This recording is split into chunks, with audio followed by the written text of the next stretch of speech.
We just read last week, we read that we would blow Yom Teruah, we would blow the shofar on Yom Teruah. On the first day of the seventh month, there would be Yom Teruah, a sacred day, a day of no work. On the seventh month and on the 10th day of that month is Yom Kippur. So you have to ask yourself, biblically speaking, why would one blow shofar on the first day of the seventh month? It's not Rosh Hashanah, obviously. According to the Bible, it's not the first month, it's the seventh month. Why blow shofar on the first day of the seventh month? Well, a lot of scholars believe it's because they wanted to announce the month, because you could look at the new moon. We go to according to a lunar calendar. So if you look up in the sky, you know it's a new moon. Which new moon is it? Well, you blow shofar to let everybody know it's the new moon in which the month of Yom Kippur falls. This is the big one. You blow on the new moon so that everyone knows Yom Kippur is coming in 10 days. Because Yom Kippur was the biggest day of the year in terms of repairing relationships, in terms of repairing the purity of the sanctuary, and therefore of the whole Israelite camp. It was a huge day of solemnity, a huge day of return, repentance, atonement. Why put that on the 10th day of the seventh month? That doesn't seem to make a lot of sense. Unless you look 4 days after Yom Kippur until you look at the full moon that is the harvest festival of Sukkot. Every time you see a full moon, you have to ask yourself, is this a Jewish festival? They're all on the full moon. So the full moon of Sukkot is a big, big celebration in biblical Judaism in the temple times. It was the last harvest before the winter. Everything that you were grateful for from your Sukkot harvest, you were grateful for because it was going to carry you through the winter, through the fallow time, through the dead time, through the time where you can't grow anything. Your family depends on surviving the winter through eating what you harvested at the fall Sukkot harvest. So this was a huge party in the biblical world. The priests took their old linen underwear and wrapped them around sticks and had them as torches and had games going on with them. It was a huge festival. So a lot of scholars believe, our tradition, many people in our tradition believe that Yom Kippur actually was the preparation for Sukkot. If you're going to have the biggest party of the year, if this is the end of your agricultural season, if this is all you're depending on to survive the winter, then you want to clean up the relationships between all of you so that that party can be a really good party. We all know what it is to gather together with people that we have resentments against. We know we've hurt their feelings. We know we've really wronged them. We know there's stuff going on between us. How much different is it when we come to that same gathering, having done the really scary work of saying, I'm sorry, will you forgive me? And having people have the courage to forgive you and risk relationship again. And for us to risk forgiving people, for us to risk saying, I'm sorry, and truly being forgiven. Many scholars believe that was the point of Yom Kippur, to clear it up so that come Sukkot, v'samachta b'chagecha v'hayita ach sameach. That's the commandment in Torah about Sukkot. You will rejoice in this festival and you will be only joyful. You will be only rejoicing, ach sameach. Well, that is a great goal, but how are we supposed to do that now? How are we supposed to celebrate now? With so much happening, so many of you have told us that it's been so hard to celebrate a 50th anniversary, an 80th birthday, the birth of a new baby, a bar or bat mitzvah, something really important, a wedding that's been postponed and postponed and postponed. And now, well, we're just going to do it and we'll have a party later. We're supposed to be only joyful, only happy. How are we supposed to do that with all that's going on? The good news is our tradition has always held so many things together at the same time. We're a both and people. We break a glass under the chuppah. The most joyful day of a person's life, we smash a glass. Who does that? To remember the destruction of Jerusalem, to remember the destruction of so many peoples, to remember the destruction that are so many people's lives. We're a both and people. So Sukkot has always been for us, yes, a time of great celebration. But remember, Israel was completely dependent on rain for their crops. Egypt, neighboring Egypt, had the Nile. That was how their crops could be guaranteed to succeed. You could irrigate from the Nile. Not so in the land of Israel. And the land of Israel was all dependent on rain. And if rain didn't fall during the winter, it meant famine in the spring. So as much as we were grateful for everything we had from the fall harvest, what our pilgrims based Thanksgiving on was Sukkot. Yes, we should be thankful. And always our tradition was aware that we were anxious, deeply anxious about the spring. Because if the rain didn't fall in the winter, our families would starve in the spring. Think about Sukkot. What is the main commandment of Sukkot? To build a sukkah. You build a sukkah. And how is a sukkah halachically kosher? It has to be temporary. 3 walls have to be completely temporary. And it has to blow over if a really strong wind comes. It can't survive a strong wind. So by definition, the sukkah has to be fragile. It has to be temporary. It has to be blow-overable. And we move into the sukkah for a week. So this great samachta bechagecha, you should only be sameach, you should only be happy, living in a temporary shelter that could blow over in a strong wind. Something that we put all this energy and effort into decorating, and then it's going to be gone. Think about the other one, the lulav. We bring together the 4 species, and I know you know every trick in the book. You try to wrap a wet paper towel around the bottom of the lulav. You try to keep it in the plastic. You'll put it in the fridge. Guess what? It doesn't matter. Within a few days, the bouquet that is the lulav starts to brown. It starts to die. V'samachta bechagecha. You should only be happy and rejoice in your festival. Well, guess what? We live in a temporary shelter where the rain comes through and it can blow over, and we're supposed to wave this thing that starts to die even as it's put in our hands. So we got it from a long time ago, that we hold both the ability to be thankful for what we have, for our blessings, for the abundance that we know, and to hold at the same time the serious anxiety about what's to come. Prayers for rain on Hoshana Rabbah, the end of Sukkot. Prayers for rain were fervent prayers for survival. Not just we hope it rains and we hope things are nice in the spring. It was prayers for survival at the time that we're told, V'samachta v'hayita ach sameach. You're only supposed to be joyful. Yom Kippur is the same way. This is supposed to be a simcha for us in some ways. This is supposed to be the holiest day. And yet what do? We stop eating, we stop drinking, we stop anointing ourselves, we are not supposed to have intimate relations. We cut off our contact with everything that is a machaya, everything that connects us to life, because we're rehearsing our death. Traditionally, we wear our burial shroud on Yom Kippur. We wear all white. The burial shroud is all white. Everyone is dressed in white when they die. It is the great equalizer. We are supposed to remember that we're going to die, even on this holiest of days. What is our practice? To rehearse our own death, to really enter our understanding of being finite, of being fragile, of being vulnerable.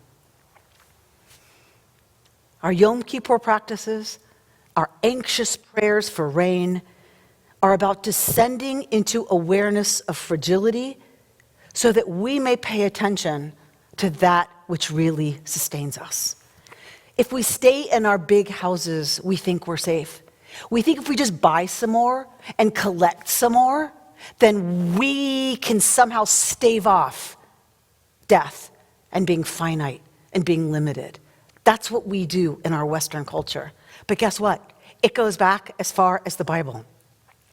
Egypt, Michael Goodman teaches, the Bible understood that Egypt, that's a place of material comfort in some ways because of how your agriculture is sustained. But dangerous for the Israelites in terms of their physical selves and their liberty. The land of Israel, you would think, wow, this is the glorious land, the land flowing with milk and honey. It's all dependent on rain. And Michael Goodman says that's what kept the Israelites humble. The Bible teaches the danger is Egypt, where it's all comfortable and all going to happen all the time. And then you're tempted to say, you know what? I deserve this. I did this. Living in the land of Israel, you know something about your absolute existence is dependent on things outside of your control. At Rosh Hashanah, I talked about mashber. I talked about crisis, coming from shavar, to break, shiber, to shatter, and the birthing stool. But guess what? Hebrew is such a rich and old language that same root, shin, vet, resh, shavar, if you change the vowels and you change the context, shever actually means grain, nourishment, sustenance, grain, that which has come from something that's broken open, something that has been threshed. But how do you get shever? How do you get nourishment? How do you get grain? Many times in Torah, the most times we see shever, this word, it's not used, usually you say harvest, crop, bounty, produce. When is shever used? Shever is used when there's a famine and you need rations. So how do you get shever? To get shever, Joseph, you remember the story of Joseph? They have to go down to Egypt. They have to go into the dangerous place of Egypt to get shever, to get nourishment. And so the rabbis ask, well, Jacob's family has to go down to Egypt, and we know what happens to Joseph. He's had a lot of goings down. He got thrown into the pit by his brothers who were jealous and hated him for no reason.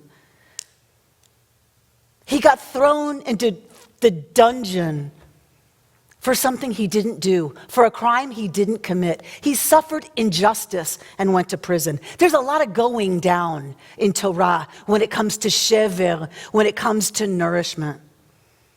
And the Hasidic teaching out of so many of these stories is that there's a concept of yerida litzorech aliyah, a going down in order to come up. There's a spiritual value, yerida litzorech aliyah, a going down that's in order to cultivate a different way of coming up.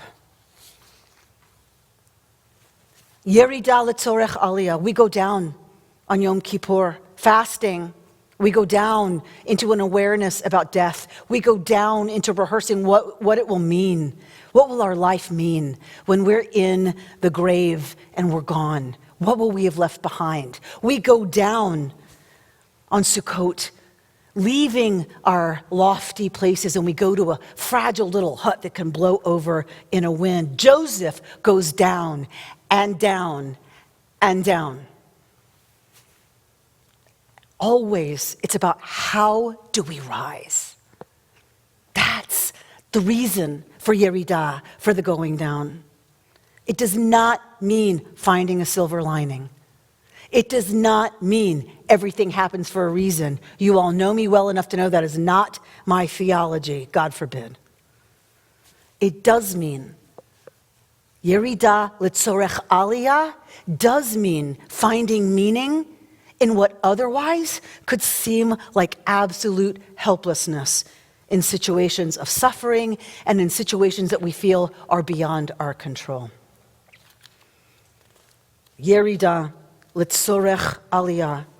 Joseph learns from the hatred of his brothers and the incredible horrors that come from that for him. He learns from an unjust accusation which throws him in prison where he might be for the rest of his life. He learns, and he comes up humble, and he comes up aware that there's something bigger than him that he can also draw on as he stands before Pharaoh. And when Pharaoh says, "You're a brilliant dream interpreter," Joseph says, "It's not me. It's God working through me." That's what he learned in the pit. That's what he learned in the dungeon. That's what we learn on Yom Kippur at 5 o'clock when we think we might pass out from hunger and from thirst and from heat. Can we do that now? Can we do that now? We are in a period of Yeridah for sure. All of the hatred of brothers and sisters against each other in this country and all the suffering that's come from that. Yosef's story is a mythological tale about exactly that, about injustice. Injustice that could have meant his life, that could have turned him into somebody extremely bitter and broken. But he chose, our mythology teaches us, we each have the choice. Can we see Yeridah, Litzorech Aliyah, or just Yeridah? Can we understand going down to come up in a different way? Or are we just going to sit with the fact that it's all hard and it all feels hopeless and it all feels so grim? It's easy for each of us to think there's nothing we can do. Actually, it's way bigger than us. It's way bigger than us. But Jill Stouffer of Haverford College, who studies countries and societies that have experienced genocide and other major human atrocities on a grand scale and have attempted post-conflict transformation, here's what she says. The expert in societies trying to come back from the most horrific, grand-scale horrors we can think of. She says, it's very difficult for those societies to come back, but the amazing thing about humans is that we can learn to be different from who we were in the past, but that no institution or state is good enough to do that on its own. She says it really does hang on the work of individuals. It becomes a broad social responsibility to live in such a way that people who were left behind or abused, or those left behind by those who didn't survive, to make sure that the people who are most fragile know that there is a commitment in the society to have that not happen again, and to know that they live among people who wish that the past were otherwise, who repudiate what happened, and who have a will to go forward in a different way. Of course, making that come to pass is tremendously difficult, and it relies on a lot of different individuals stepping up and becoming someone who learns how to hear what before was inconvenient to hear. What she's telling us is that we don't get to say it's too big, it's systemic, it's bigger than me. What she's saying is it can only happen through each one of us creating an environment, a society that says to those who have been abused, those who have suffered the most horrific kinds of things, that they know we don't want that anymore. And we wish it had been different. And we want to build something different. That's what will work. Not a state institution, not a government. That's all that's ever worked, she says. Will we be one of those people, is what our tradition asks us today and tomorrow. Will we be one of those people who say we can swear that we are sorry, and we swear that we will try to make it different? Yeridah Litzorech Aliyah, a going down that informs our going up. We see so much around us that we feel truly is beyond any way we have of influencing. But that's the beauty of Sukkot. That's the beauty of Yom Kippur. We get that. We can lean into that at the same time that we are grateful for our capacity to change. We are grateful for our capacity to act. We are grateful for the abundance, the blessings that many of us have known in quarantine. Is quarantine horrible? Yes. Is it a serious descent? Yes. Can we also hold how grateful we are for the beautiful place in which we are experiencing quarantine? Yes. That we have the opportunity to stay safe in our homes and not be forced to the front lines? Yes. Shever, in case we didn't have enough meanings, I don't make this stuff up, people. The other meaning of shever is the interpretation of a dream. Shever, from shavar, to break open. To break open a dream and find its meaning, to find its interpretation. Shever can be, how do we hold this whole experience we've been through for the last 6 months? I, for one, want to hit a hard restart now at the high holidays. Sukkot, I want to say, okay, it's not March 197th. We're going to start Tishrei. We're going to start something else. Yes, we still have many of the things carrying over, but can we see it as, okay, we're done with Yerida only a going down, only a suffering, only deprivation. Can we say we're doing Yerida L'tzorech Aliyah? We're now going to do something about all those things that we've been so suffering over. That we can use this time of not driving downtown and not being in traffic and not doing all of the other distractions we normally get pulled to attend to. Can we use this to inform Yerida, what it would mean to go up on the other side of this? It's up to us how we see it. It's up to us how we hold it. We've always done the both and. Can we really hold this time, Yerida L'tzorech Aliyah, so that we can build something else on the other side? On Yom Kippur, we rehearse our death to live a better life. On Sukkot, we celebrate all that we have, even as we express our anxiety about what we can't control and what's to come. Shavar holds all, shever, shavar, shiber, all of the meanings we've talked about over the last 2 holidays. Breakage, shattering, crisis, birthing stool, the moment of greatest pain and danger while giving birth, nourishment as grain, and the interpretation of a dream which gives it its meaning.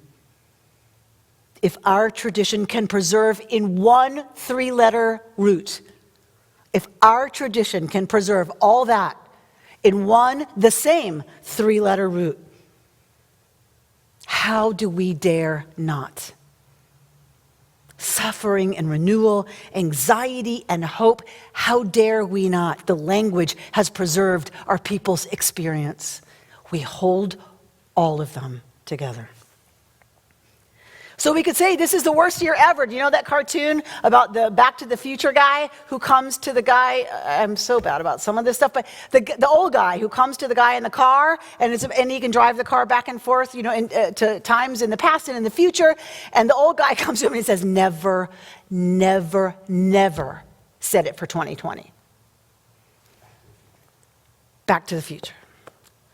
We could say 2020, one of the worst years ever. Without a doubt. We could say that.